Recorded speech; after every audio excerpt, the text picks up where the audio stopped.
In August 2017, Prince Philip, the Duke of Edinburgh, completed the last of more than 22,000 public engagements.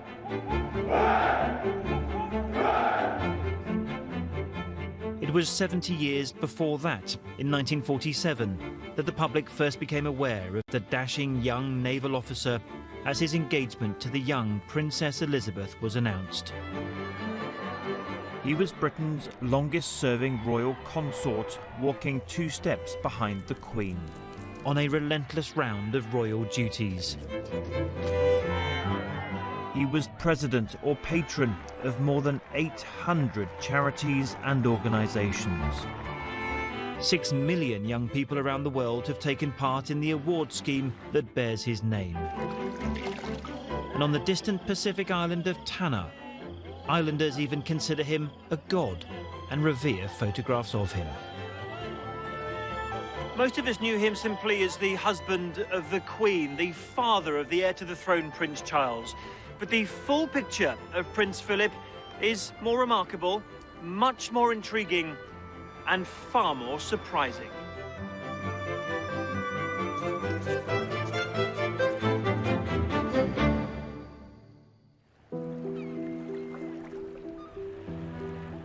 Copenhagen, Denmark. Prince Philip's unexpected march to the heart of the British royal family has its origins here in a surprising twist of fate.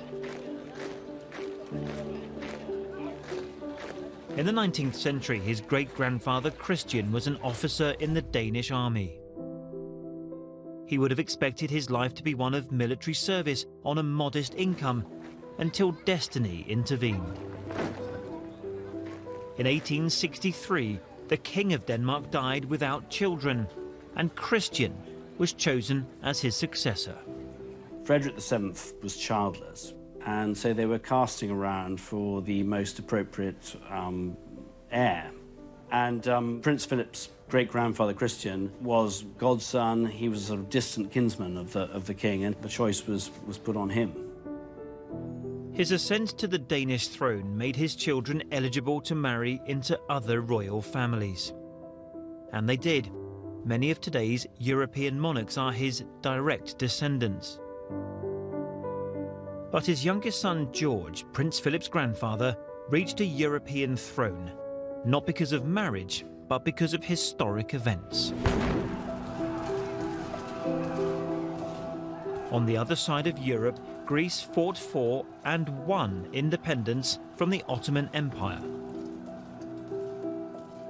After the Greek War of Independence, the so-called protecting powers, which were Great Britain, France and Russia, stipulated that the future monarch of this independent country could not be from Greece, and neither could he or she be from one of the protecting powers themselves. So Prince Philip's grandfather, who came from Denmark, he was sort of deemed to be the most neutral candidate, while at the same time having a decent dose of royal European blood.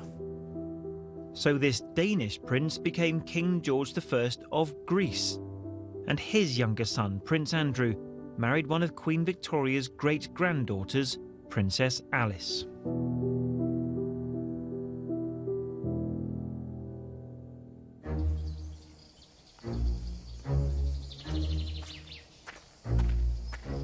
In 1921, they were living here on Corfu, in this house, Mon Repos, where Alice became pregnant with her 5th child. Princess Alice, at age 36, went into labour. The local doctor scoured the house and decided the dining room table was the best place for her to give birth. And so Philippos, Schleswig, Holstein, Sunderburg, Glucksburg, a member of both the Greek and Danish royal families, was born in a beautiful house in an idyllic setting. At first glance, he was getting a very good start in life. But danger was just around the corner. Philip's father, Prince Andrew, was an officer in the Greek army, which at that time was involved in a 3-year war against Turkey. And this war culminated in a calamitous retreat. And this resulted in a colonel's coup in Greece, which deposed the monarchy. And a lot of the army officers went on trial, including Prince Philip's father. Prince Andrew was under threat of execution by Greece's revolutionary court. At just 18 months old, baby Philippos was oblivious to the danger his family was in. His family home was under surveillance. His mother, Alice, and his sisters had to burn his father's letters and documents. A lot of his fellow officers were tried and then very soon after executed. And Prince Philip's father might well have joined them had it not been for the intervention of King George V of Britain, who was his first cousin. So an envoy was sent from Britain, and a deal was done whereby Prince Andrew would be put on trial, found guilty, and he was banished for life from Greece. The family were evacuated on a British warship. Baby Philip was carried on board in a wooden fruit box. And so at the age of 1.5, Britain's Royal Navy had entered Philip's life for the very first time. And as he sailed from these waters, the baby prince was suddenly homeless and stateless, a refugee fleeing from the country in which he was born.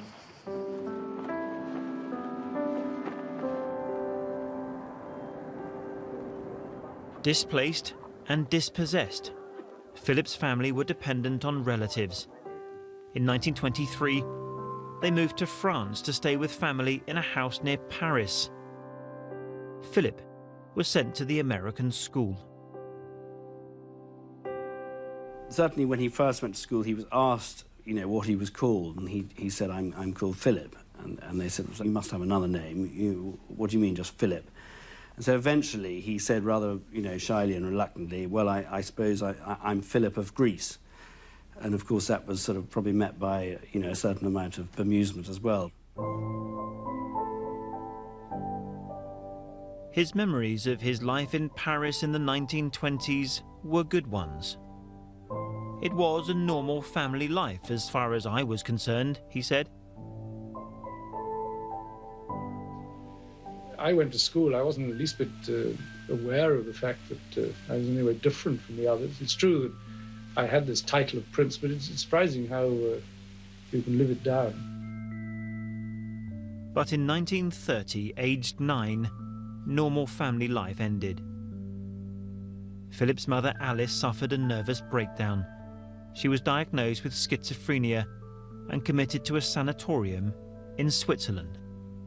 Prince Philip and his sisters were all taken out for the day, leaving their mother. While they were away, the doorbell rang, these men arrived, and they tried to take her willingly, and she wouldn't go, so she was basically injected with a sedative and then bundled into the car and driven south to Lake Constance, where she was put in this sort of secure asylum.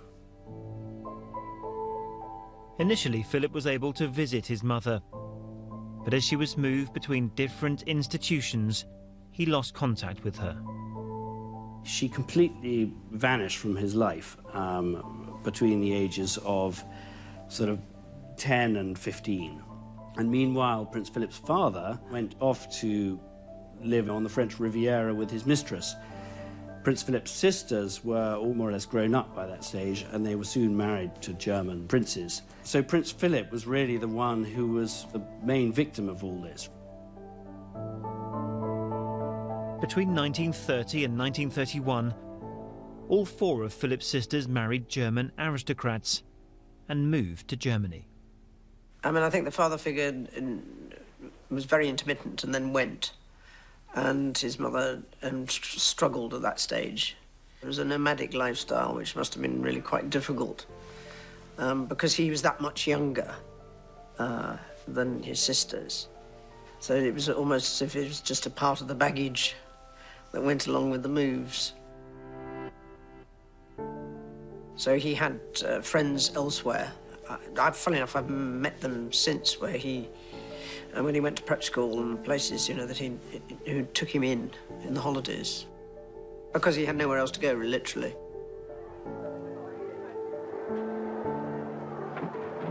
In 1933, Philip went to Germany to stay with his sister Theodora and her husband Berthold. Berthold's father had established an elite school with the pioneering educationalist Kurt Hahn.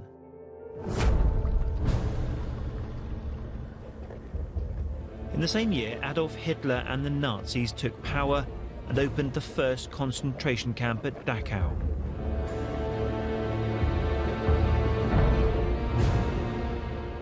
Kurt Hahn was Jewish and had publicly criticized the Nazis. He was imprisoned and only released when the British Prime Minister Ramsay MacDonald personally intervened.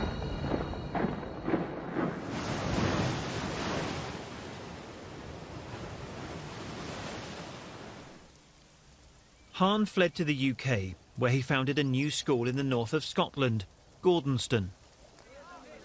And Philip was to be one of the first pupils, sent there in 1934 as the situation in Germany deteriorated. Kurt Hahn's ideas were modern and progressive for their time. He saw a need in society for education to develop the character of young people. The common view is that during puberty, during adolescence, movements become sluggish and awkward. Coordination of physical and mental efforts is lost. And altogether there's a dimness in puberty, a malaise, which has been accepted almost as a dogma. Hahn's educational ethos emphasized fitness, expeditions, manual skills, and public service, using the nearby hills and rivers as additional classrooms. The aim was to build teamwork and train both the mind and body. Seamanship was one of the main parts of the curriculum, and Hahn said, "My best schoolmaster is the Murray Firth."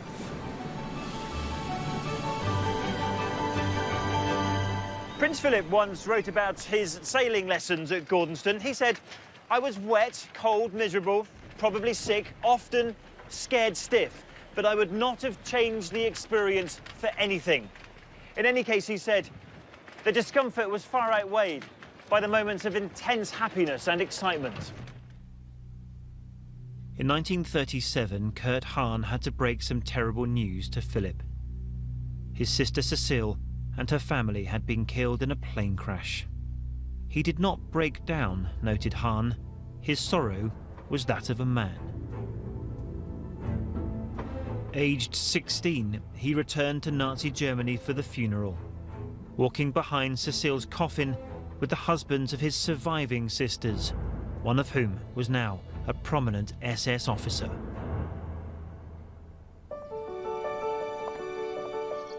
Back at Gordonston, Philip rose to become guardian or head boy. He'd had an unsettled childhood, only seeing his parents very rarely after the age of 9. But at Gordonston, he grew up and enjoyed his time there. The headmaster, Kurt Hahn, writes about the pupil he just calls Philip. When Philip came to Gordonston, he says, his marked trait was his undefeatable spirit. His laughter was heard everywhere. But he also comments in here about Prince Philip's character. At times, he wrote, he gave way to intolerance and impatience. He got into a fair number of scrapes through recklessness and wildness. But he notes this, he was often naughty, never nasty. That's probably why Gordonston had such an impact. That, I suppose, was his bit of good luck, was to be involved with Kurt Hahn at that stage in his life. He was a very remarkable individual. After Gordonston, Philip had to move on again. He was virtually a refugee at that stage because he had no real permanent home. But his extended family in the shape of Lord Mountbatten was really important. Louis Mountbatten was Philip's uncle. Mountbatten's father, Ludwig von Battenberg, had been First Sea Lord, in charge of the Royal Navy at the outbreak of the First World War in 1914. But he was forced to resign from the post because he was German. In 1917, anti-German feeling was so strong in Britain that the royal family changed their surname from Saxe-Coburg-Gotha to Windsor. At the same time, the Battenbergs anglicised their name to Mountbatten.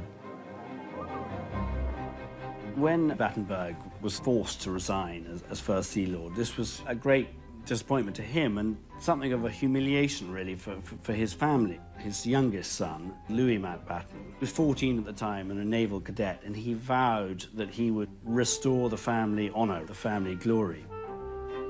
From 1937 onwards, Mountbatten became a surrogate father to Philip. Louis Mountbatten steered Prince Philip away from what had been his ambition, which was to join the RAF, and he steered him towards the Battenbergs with the great naval tradition. I contemplated going to the Air Force, and I might easily have done, but I think that it so happened that there were family reasons and connections. It made it, in a sense, easier to get into the Navy. In May 1939, 18-year-old Prince Philip of Greece and Denmark enrolled as a cadet at the Royal Naval College in Dartmouth.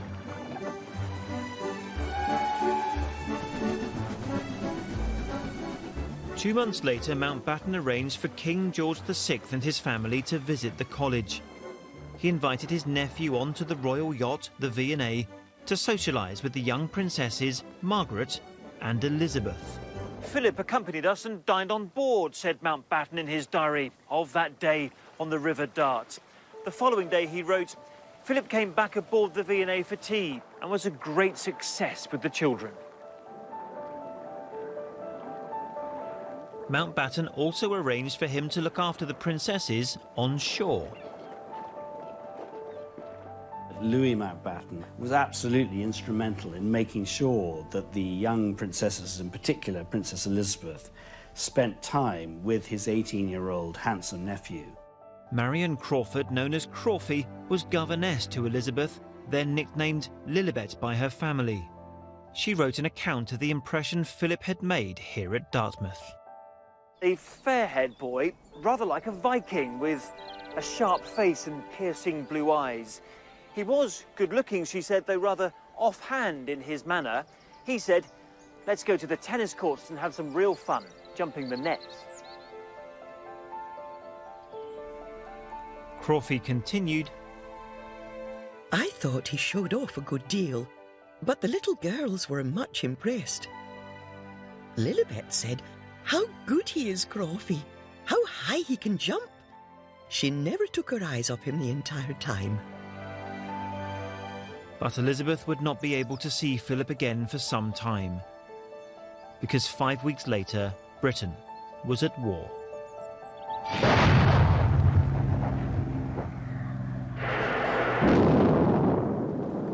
Philip was eager to get straight into action, but it wasn't that simple. As a Greek national, the Royal Navy regarded Philip as a neutral foreigner, so he was not permitted to serve in action. The most they would give him was a job on a convoy ship. But in October 1940, all that changed. When Italy invaded Greece, the Greeks joined the Allies, and there was no longer anything to hold Philip back.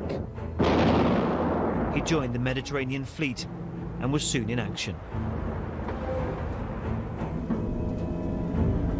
Philip wrote of a special atmosphere of anticipation of something dramatic when the British fleet set out to sea on the night of the 27th of March 1941. The British were hunting Italian ships under cover of darkness. Philip, then a 19-year-old midshipman, was in charge of the searchlight on board the battleship HMS Valiant. Unable to see the enemy at night, the Valiant used a radio direction finder which located an echo from an Italian ship. Philip quickly pointed his searchlight towards the echo and turned it on. The valiant gunners opened fire.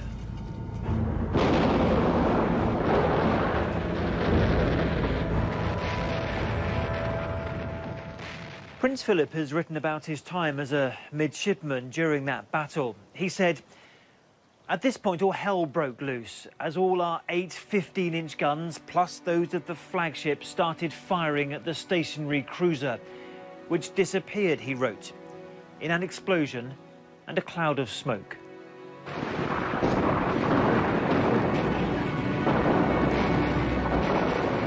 Philip was mentioned in dispatches and rose through the ranks. In July 1943, the Allies invaded Sicily. Out at sea, broadside after broadside was fired at the coastal batteries. 22-year-old Philip was now a first lieutenant on the destroyer HMS Wallace. On a night patrol, he hoped the darkness would provide protection from enemy attack. But a German plane spotted the ship's wake and dropped a bomb, causing damage. Having completed one bombing run, the plane circled for another attack. The crew of the Wallace realised their ship was vulnerable and that they were all in danger of losing their lives.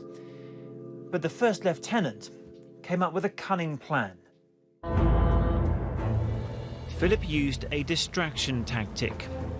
He got the crew to quickly build a makeshift raft and set fire to it. In the darkness, as it drifted away, the Germans thought the smoke and flames were coming from the ship they'd just hit, and bombed the decoy instead.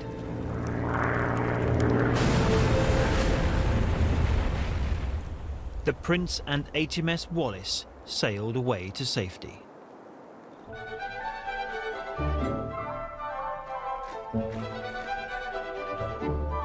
Back in Britain, Princess Elizabeth and her sister Margaret had staged pantomimes at Christmas to raise money for military uniforms. When he came back to Britain on leave, Philip went to see Elizabeth star as Aladdin sitting in the front row. Elizabeth's governess, Marion Crawford, wrote, "The pantomime went off very well. I have never known Lilibet more animated. There was a sparkle about her none of us had ever seen before. Many people remarked upon it." From then on, the two young people began to correspond. She took an immense interest in him and where he was and on what ship.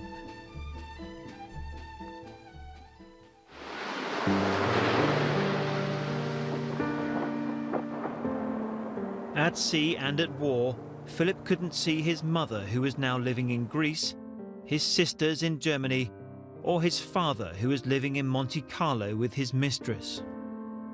In December 1944, he received a message about his father from his uncle Mountbatten. So shocked and grieved to hear of the death of your father, and send you all my heartfelt sympathy. Following has been received from your mother. Embrace you tenderly in joint sorrow. After the war, he visited Monte Carlo to pick up his father's effects. Alongside debts of £17,500, they included a gold signet ring, which he wore from that day on. Louis Mountbatten, who was known to friends and family as Dickie, continued to fill the void left by Philip's father, as the prince himself remarked. "I don't think anybody thinks I had a father," Philip said. "Most people think that Dickie's my father anyway." Mountbatten also encouraged Philip's relationship with Elizabeth. The princess had come of age during the war and trained as a driver and mechanic. When the war was over, Philip was able to see Elizabeth regularly. Philip was keen on Elizabeth, but didn't always welcome his uncle's interest. He wrote to him in September 1945. Please, I beg you, not too much advice in an affair of the heart, or I shall be forced to do the wooing by proxy.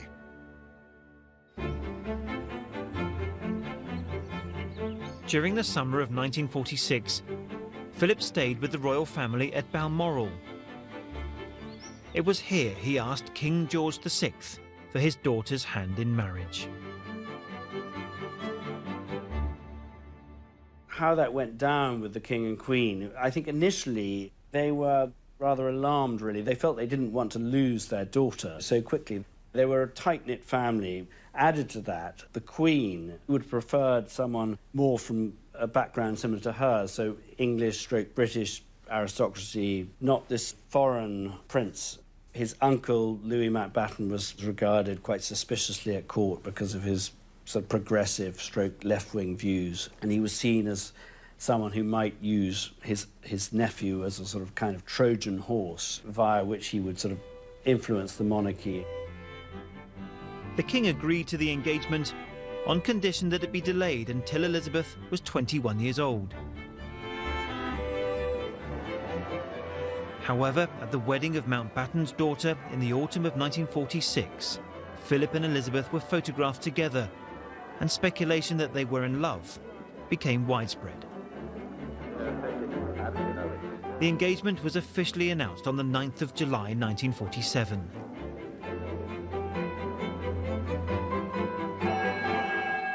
Getting married to a princess wasn't going to be straightforward. Philip had to give up being a prince of Greece and Denmark, convert from Greek Orthodox to the Church of England, and become a British citizen. He also had to choose a new surname. He'd inherited the Danish Schleswig-Holstein-Sonderburg-Glucksburg from his father, but decided to adopt the name from his mother's side and so became Philip Mountbatten.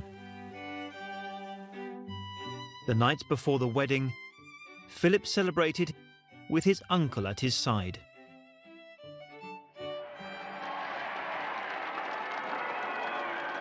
On the 20th of November 1947, the couple married at Westminster Abbey.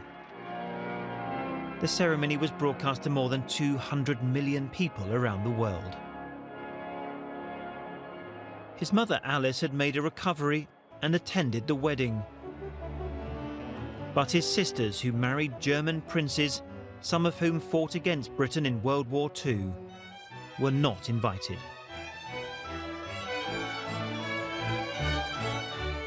The king bestowed the style Royal Highness on Philip and gave him the title the Duke of Edinburgh.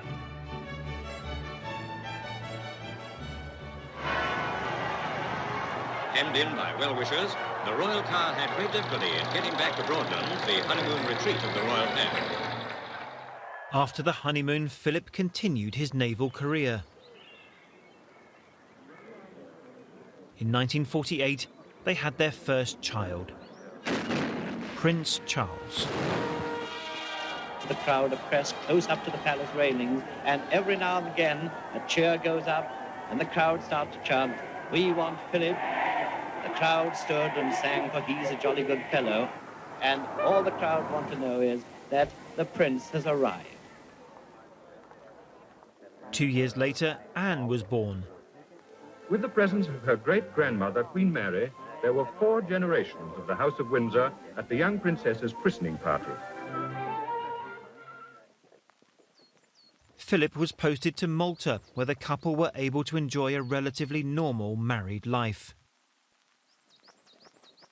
He was promoted. I think some people have made a different decision on the basis that they could have gone on. And this reached the ears of, Queen Mary in particular, who was furious at this sort of suggestion. It was quickly made clear that there would never be a change in the royal family's name at this point. The name was going to remain, the House of Windsor and Prince Philip. Crowds lined the streets to cheer on the young Queen and her consort.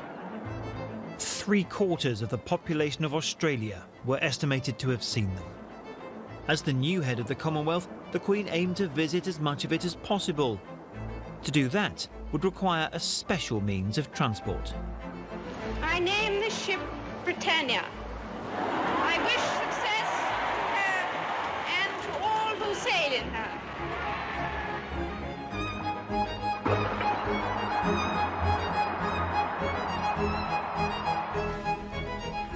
Britannia was a project that Philip threw himself into.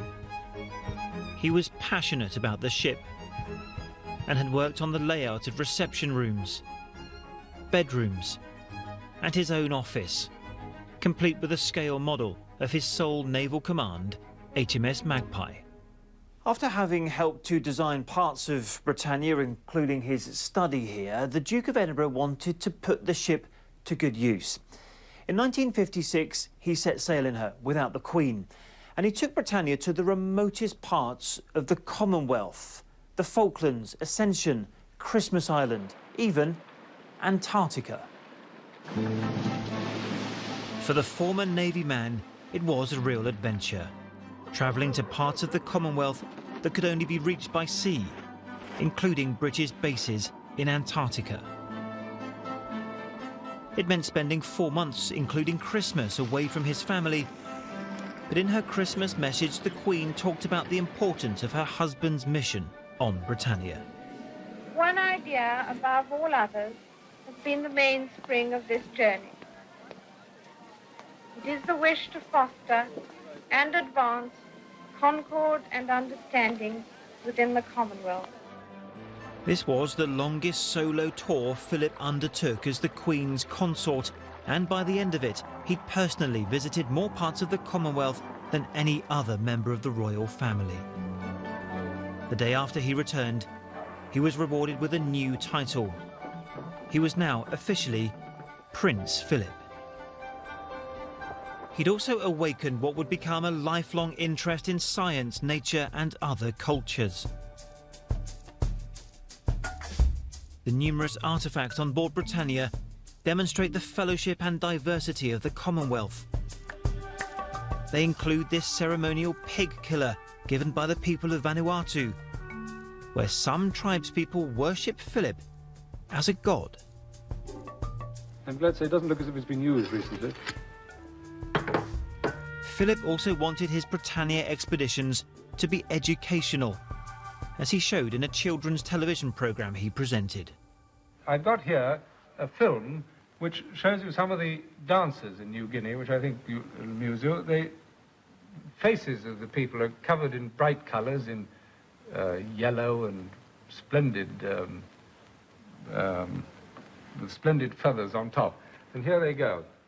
Those feathers are birds of paradise feathers, and they're very colourful. As you can see, he's been doing that for quite a long time. This dance went on for about 2 days. Imagine they must have quite a stiff neck after that. Now, one or two things. For many British children, this was the first opportunity they had to see the diversity of cultures that made up the Commonwealth. Philip really embraced the new medium of television, in 1957 presenting a science documentary, The Restless Sphere. Radio engineers aim their transmissions in such a way that it bounces off this ionized layer back to the receiving station, rather like a billiard ball bounces off a cushion into a pocket. He's been able to keep pace with the kind of technological changes which have had such an impact. Not only has he kept pace with them, but he's also had the imagination to see where they might go and how they might impact. In the 1960s, Prime Minister Harold Wilson had spoken about modernising Britain with the white heat of new technology. The picture of the Duke at the controls of his helicopter as it rises from the stadium seems to symbolise this age of technological progress and development. Philip was in tune with the times. At heart, he was a moderniser. He wanted to encourage new thinking in the monarchy and in British science and technology. He showed this in 1961 when he became the first royal ever to give a television interview. He was calling for better training to create a skilled workforce for the modern age. I think that so much of our industry is traditional in its the way it's grown up, that you need a kind of jolt to make it realize that there is a change in the general pattern of industry. We can't hope to go on competing if we make use only of unskilled labor. We've got to make the best use of the skill and the brains of the people, and we know perfectly well that the people in this country have got a remarkable talent for things if they learn how to do them. We ought to make the best use of that. If you had that kind of level of interest in how things worked, I mean, you're always looking to try and make things better, and you kind of understood that the engineering and the technology were very much part of what was going to happen in the future, and getting the right skills in place in order to take advantage of it, absolutely key. Philip was also the first royal to give press conferences and take direct questions from journalists. In Ottawa in 1969, he gave his views on the monarchy in Canada and elsewhere. I think that it's a complete misconception to imagine that the monarchy exists for in the interests of the monarch. It doesn't. It exists in the interests of the people. If at any stage people feel that it has no further part to play, and if it, then for goodness sake, let's end the thing on amicable terms without having a row about it, that's all. I don't think the structure in terms of the support to the monarchy kind of designed to deal with a consort. So nobody had really thought about, and by the way, what is he going to do? What is your job in your own mind? Well, I haven't got one. I'm self-employed. I feel that I may have a position, or whatever influence I have, or whatever, whatever influence I have, I want to use for the benefit of the country. Therefore, I feel that I ought to be doing my best for the community. This is really in whatever way I can. Philip did help communities by becoming involved with 800 different charities and organisations, beginning with the National Playing Fields Association. What do you boys want? We want to see the boss. Well, I'm afraid he's very busy. It's very important. We want to see the boss. Please tell me, Steve. What do you want to see me about? Because you won't play, Phil. Well, you've come to the right place. It was suggested I should take on some sort of charity, and my uncle, Lord Mountbatten, persuaded me that he followed my father-in-law as president of the National Playing Fields Association, and he suggested I should take that on. And in 1956, he launched the scheme which bears his name to this day, the Duke of Edinburgh's Award. To give young people a chance to discover their own abilities for themselves as an introduction to the responsibilities and interests of the grown-up world, and incidentally, to make new friends and have a great deal of fun and satisfaction in the process. It was created to give young people aged between 14 and 18 a sense of responsibility to themselves and their communities. Nobody in the scheme competes against anybody but themselves. It's a measure of personal endeavour as they go from bronze to silver to the gold award. Inspired by Kurt Hahn's educational ideas that Philip had benefited from at Gordonston, the scheme encouraged young people to be physically active and to give their time to public service. Now, under guidance from Swansea University scientists, eager volunteers are transforming the landscape. Now, a new green life is taking root. But that was Kurt Hahn. I mean, that was really about Kurt Hahn developing his concept about developing individuals, and that your academic qualifications and the basic skills you learn are part of that development. You have to learn to be a broader person as well, and that's continued. I'd go so far as to say that a great proportion of the lads who get themselves into trouble with the police could become our best citizens if they could find an outlet for their enterprise in something rather more useful than crime, and fix their loyalty on something more worthwhile than the gang. The award was a great success, with more than 6 million youngsters taking part in over 140 countries. But Philip didn't just want the public to feel the royal family had a purpose, he wanted them to see it too. John Brabourne was a film producer and the son-in-law of Louis Mountbatten. In 1968, he approached Philip to ask if he could make a documentary about the royal family. Cameras had never been given fly-on-the-wall access to the royals before, but Philip chaired the committee to consider the idea and supported it. He persuaded the Queen to let the cameras in. On the 21st of June 1969, people turning on their televisions saw behind the scenes at the palace as the royals talked candidly for the cameras in a way that had never been seen before. He did have some very strange habits, your father. I remember when I used to come up to Royal Lodge, I asked when I arrived on, I said, where's the king? And they said, oh, he's in the garden. And I went out and there's nothing to be seen except a lot of terribly rude words and language coming out of a rhododendron bush. So I eventually found him there hacking away, wearing a bearskin cap.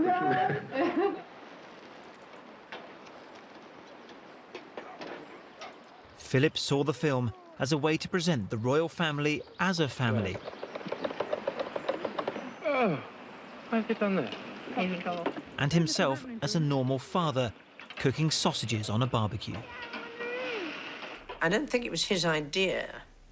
I think he thought it was worth trying. I don't know that he'd ever really enjoyed the concept of making films and being involved in the media with that much enjoyment. You've got a better device. It was an interesting experiment. I'm on the roof, Papa. So you do that.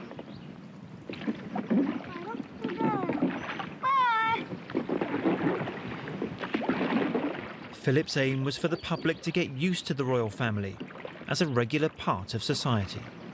I think people have got more accustomed to us. They take us much more naturally. There used to be much more intense interest.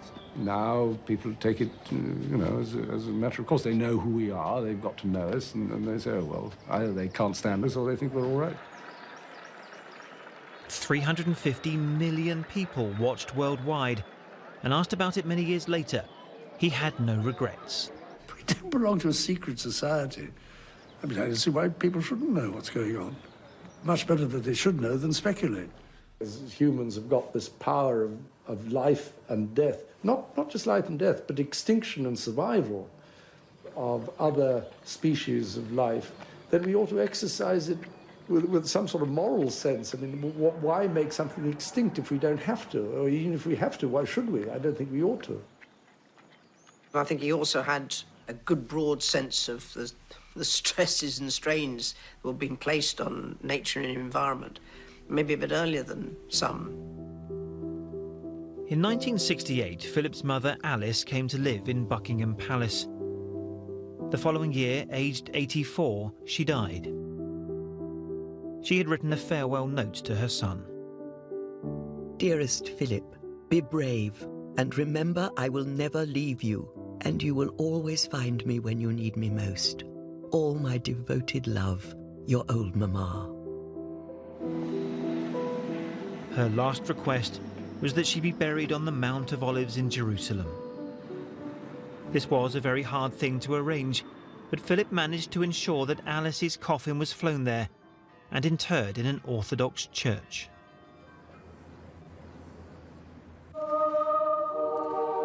During World War II, at great personal risk, Alice hid a Jewish family in her flat in Nazi-occupied Greece.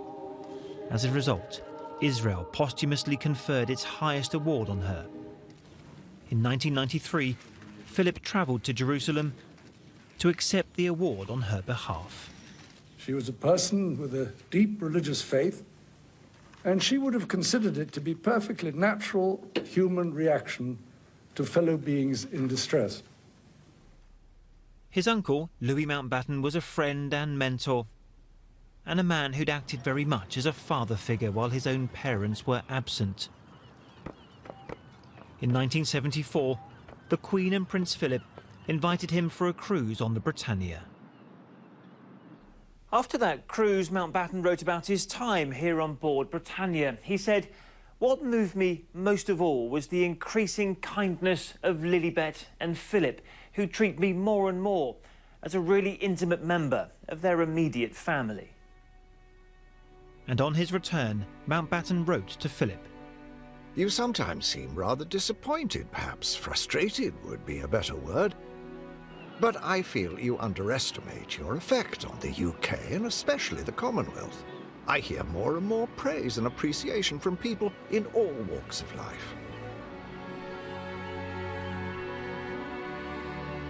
In the summer of 1979, Lord Mountbatten was on holiday in Ireland. As he took a small boat out for a day's fishing, the IRA detonated a bomb, killing the 79-year-old and 3 other passengers. There are always victims, always people who suffer. It doesn't matter how strong your ideals are or whether you're right or wrong. Somebody's going to suffer from that if that's the way you choose to do business.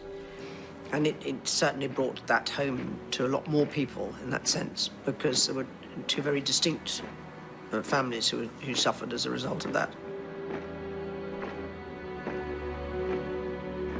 Despite the loss of his uncle, Prince Philip went to Ireland years later to speak for mutual understanding. It would be ridiculous to pretend that there haven't been problems, in a sense, between the North and the South. And I think that any initiative which can somehow overcome these rather artificial divisions can only be good. In 2012, the Queen and Prince Philip both shook the hand of Sinn Féin's Martin McGuinness, a former IRA commander. This was seen as a profound symbol of peace and reconciliation in Northern Ireland. The Duke maintained an active working life, but he was still a father and family man. When the marriage of Prince Charles and Diana was in trouble, Philip tried to help. Diana kept her distance, and so Philip wrote letters to her. I will always do my utmost to help you and Charles to the best of my ability. But I'm quite ready to concede that I have no talents as a marriage counsellor. To which Diana replied, You are very modest about your marriage guidance skills, and I disagree with you. This last letter of yours shows great understanding and tact, and I hope to be able to draw on your advice. With my fondest love, Diana. His own upbringing, his own instability in terms of his young life, had given him an extraordinary perspective, an ability to relate, and an inbuilt strength. But if you want to have a discussion about something which is really close to you, you know that he will listen, because that is what he does. And he does it very well. And he's a really good listener. And I suspect that that's part of the, maybe his experience, his own experience. There wasn't really anybody to listen. So he understands that value. In August 1997, Princess Diana was killed in a car crash in Paris. The royal family were at Balmoral. The Duke and the Queen protected their grandsons, William and Harry, from press intrusion by keeping them at Balmoral for 5 days, before returning to London, where they supported the boys when they came to see the flowers and meet the crowds outside Kensington Palace.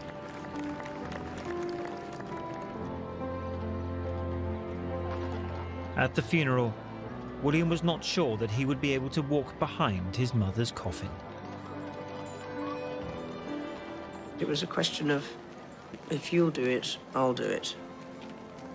And that was him as a grandfather saying, if that's what you want to do, and if you want me to be there, I will be there. Philip stayed by William's side throughout the walk and supported him.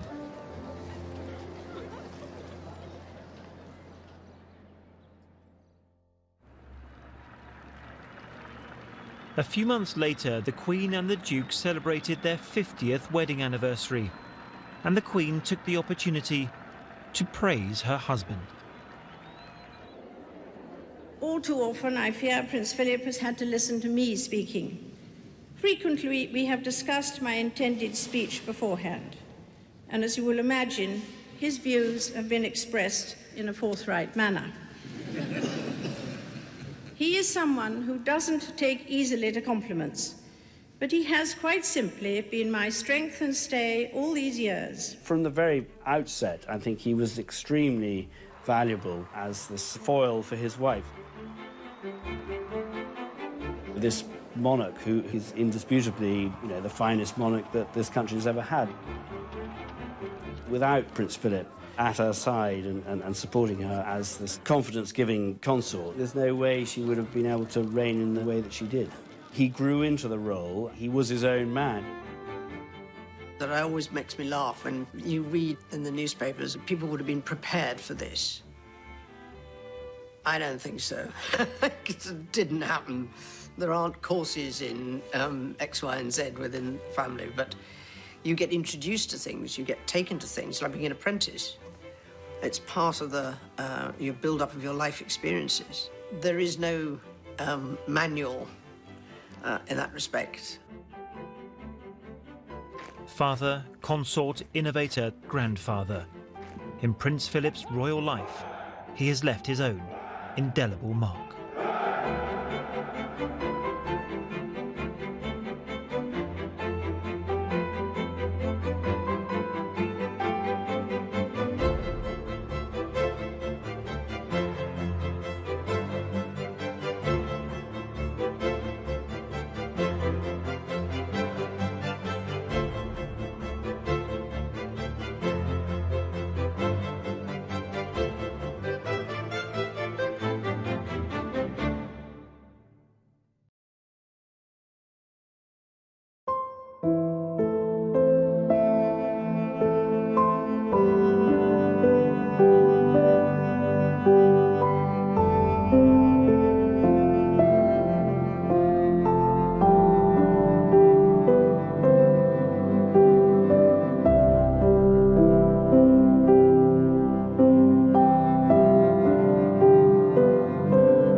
Destiny intervened.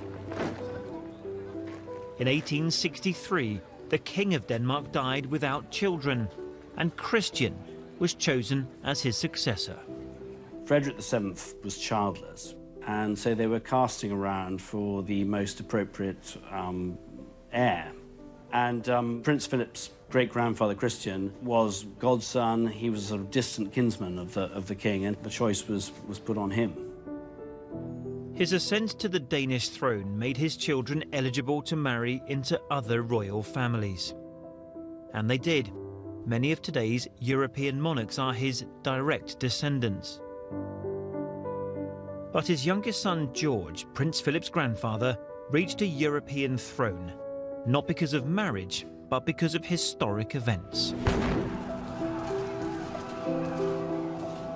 On the other side of Europe, Greece fought for